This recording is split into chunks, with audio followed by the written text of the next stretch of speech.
Hello friends, আসসালামু আলাইকুম। আজকে রেসিপিতে স্বাগতম জানাচ্ছি। আজকে খুব মজাদার একটি সকাল বিকালের নাস্তা নিয়ে চলে আসলাম। প্রথম থেকে শেষ পর্যন্ত ভিডিওটা দেখবেন। প্রথমে আমি চুলায় একটি প্যান বসিয়ে পরিমাণ মতো তেল দিয়ে তেলটাকে গরম করে এখানে 2টি ডিম ভেঙে নিয়েছি। ডিমটাকে দিয়ে আমি এখানে কালো গোলমরিচের গুঁড়া দিয়ে দিলাম হাফ টেবিল চামচ। একটু পরিমাণ লবণ দিয়ে আমি সুন্দর করে ডিমটাকে ফ্রাই করে নিব। ডিমটা যাতে না পড়ে খুব সুন্দরভাবে ফ্রাই করে নিচ্ছি।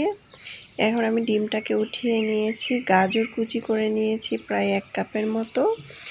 গাজর কুচিটাকে আমি খুব সুন্দর করে একটু ভেজে নেব প্রায় 2 মিনিটের মতো।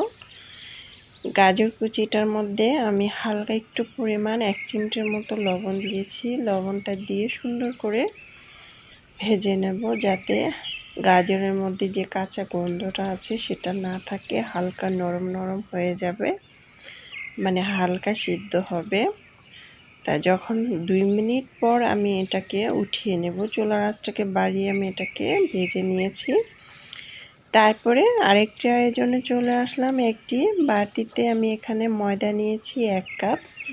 স্বাদ মতো লবণ দিয়ে দিলাম, দিয়ে খুব সুন্দরভাবে মিক্স করে নিচ্ছি। একটু একটু পরিমাণ পানি দিয়ে আমি সুন্দরভাবে একটি গোলা তৈরি করে নিব। অনবরত নেড়েচেড়ে আপনারা চাইলে হাত দিয়ে এটা মাখতে পারেন খুব সুন্দরভাবে।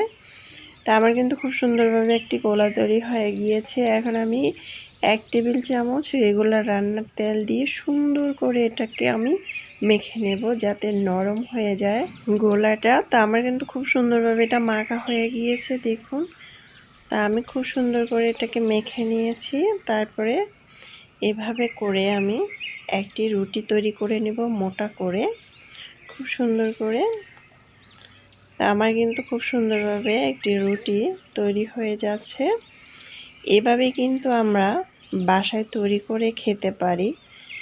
মোগলাই পরোটাতে অনেক কষ্ট ঝামেলা, এভাবে কিন্তু আমরা তৈরি করে খেতে পারি। খুবই অসাধারণ এই নাস্তাটি।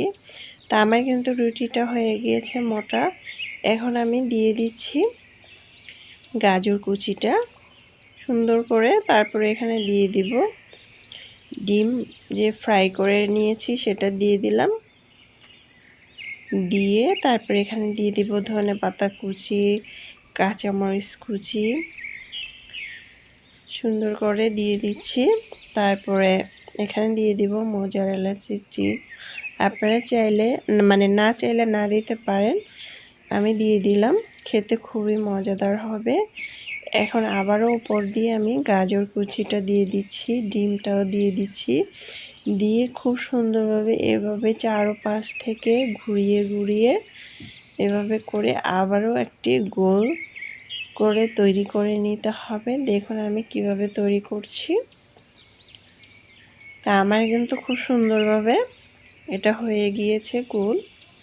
এখন আমি আলতো করে এভাবে করে আবারও এটাকে বেলে নিব খুব সুন্দর করে। দেখুন আলতোভাবে বেলতে হবে, না হলে ভেঙে যেতে পারে। আমার কিন্তু হয়ে গিয়েছে একটি রুটি।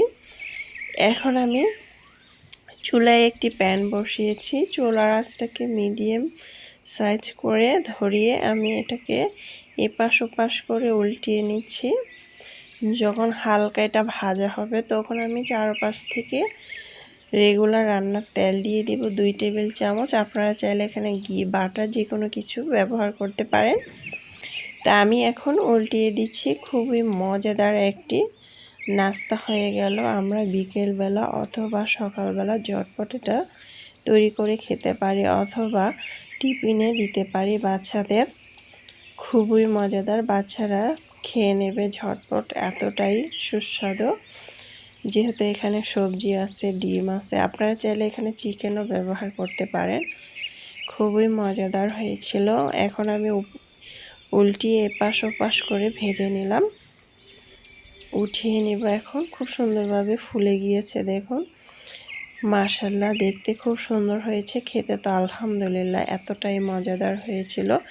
আশা করছি আমার আজকের রেসিপিটি আপনাদের খুবই ভালো লেগেছে। ভালো লাগলে অবশ্যই চ্যানেলটা সাবস্ক্রাইব করে লাইক দিয়ে পাশে থাকবেন। দর্শক বেশি বেশি ভালো থাকবেন, খাবার কখনো অপচয় করবেন না। এক এক দিন এক এক রকম করে বাসায় ঝটপট তৈরি করে দিবেন, সবাই খুশি হয়ে যাবে। খুবই মজাদার হয়েছিল। তা আমি এখন সুন্দরভাবে এটাকে বড় সাইজ করে কেটে নিয়েছি। আশা করছি আজকের রেসিপিটি অনেক ভালো লেগেছে আপনাদের। ভালো লাগলে অবশ্যই একটি লাইক, সাবস্ক্রাইব, শেয়ার, কমেন্ট। আল্লাহ হাফেজ।